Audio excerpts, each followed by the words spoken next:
Hello ladies and gentlemen, boys and girls, and anyone in between, welcome. Bear with me for a moment because I've got a bit of a bad throat, so I might cough and splutter. I'm only human. So what I want to talk about today is why are Chinese motorcycles so bad. There's quite a few things I want to cover, so let's just go ahead and do it, shall we? Now, for anyone who's fairly new to my channel, I did actually own a Chinese motorcycle for 4 years, so I am going to draw on some experience I've had, but I'm not going to let my experience to determine my outcome for the whole of the Chinese motorcycle market. Just because I might have had a bad experience doesn't mean every single person who owns a Chinese motorcycle has had the same experience. So what I want to start off by saying is the Chinese motorcycle industry or manufacturers bad? And short and sweet answer is mostly yes.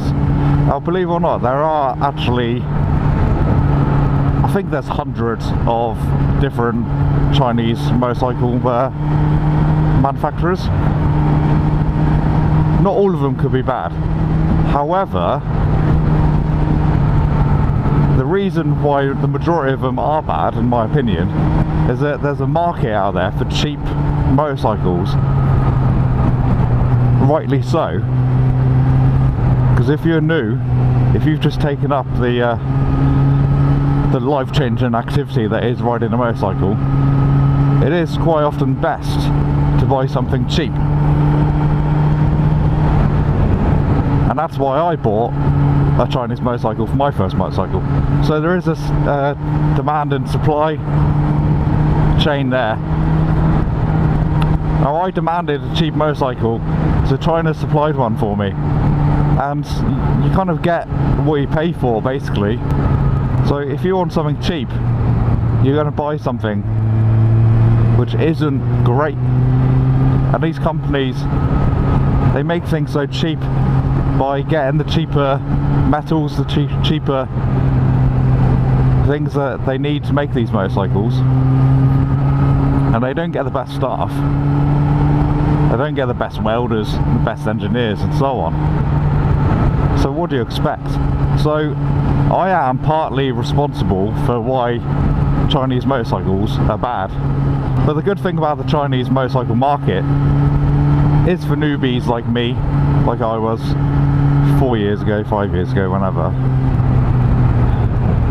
I did buy something brand new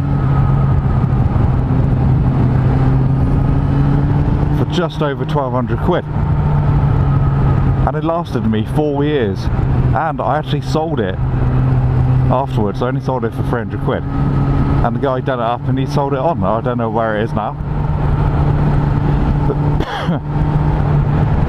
There's one other reason Chinese motorcycles could be so bad, is that they are like the lower displacement motorcycles, sort of 50cc's and 125s, and the people who tend to buy those are new riders, and new riders tend not to know how to maintain a motorcycle, me being one of them.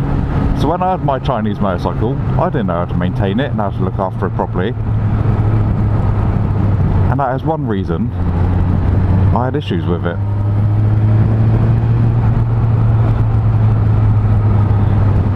But the Chinese motorcycle market is improving, very similar to how the Japanese motorcycle market improved, because I believe it might have been the 70s, before I was born, that a lot of people thought the Japanese motorcycle manufacturers were blooming terrible, and now,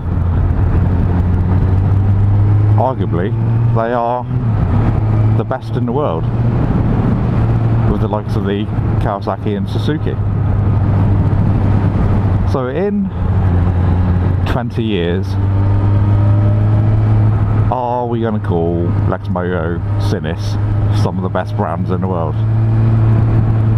Quite possibly, but as if the subject for this video isn't controversial enough. Cheers. where I'm talking about Chinese motorcycles, people don't tend to like people talking about that. I'm going to go on to another slightly off subject now.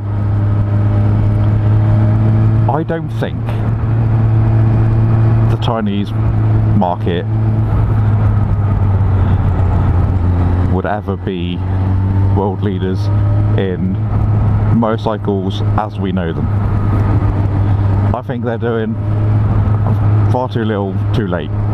You've got the good bikes like the Voge and the Sinnis Terrain 125 and a handful of others, but whether you like to admit it or not, we are vastly approaching a world where motorcycles will not be run by fuel. The fuel as in petrol.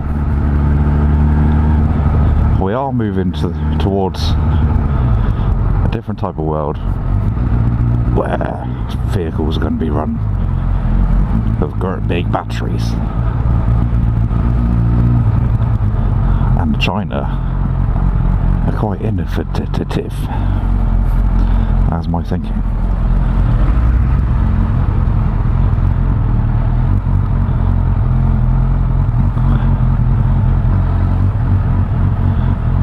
So, I think in a few years, China could be world leaders in electronic motorcycles. And I don't know if that'll be Sinnis or Lexmoto. Could be something we've never heard of. Could be something that doesn't even exist right now. Or we'll just all be cycling. Because let's face it, cycling's good for you. I just said that just to annoy some of you guys. So I'm going to leave you with my final thoughts. If you're a new biker and you're looking for a bike to buy, and you know, it has to be a 50 or a 125, and I actually do recommend for you to get a Chinese bike, only if you plan on advancing within the next 2 or 3 years after your first purchase to a larger bike, and then probably get a Japanese bike. And the reason I say that is because these Chinese bikes are improving, but they're, like I said, they're improving too slow. So if you get a brand new Chinese bike right now, you are going to likely have a 2-year warranty. You know, being a brand new bike, it wouldn't have been destroyed by a new biker. And you're probably going to get your money's worth. However, my advice for you is to shop around, and when you do get the bike, look after it. Keep it under cover, change the oil, check your tyres, check your chain, maintain your chain, and as long as you look after it, it's going to look after you. Now, ladies and gents, boys and girls, I'd like to hear your thoughts on this. If you agree with me, you can't agree with everything, can you? If you agree with some stuff I've said, let me know. If there's some things I've missed, which is bound to be, let me know. And if you disagree with me, definitely let me know. I would like to hear your comments.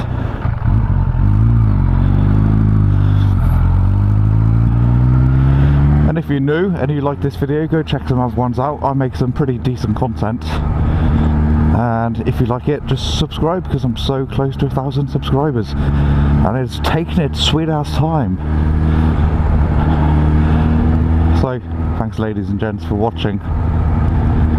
I'll see you next time.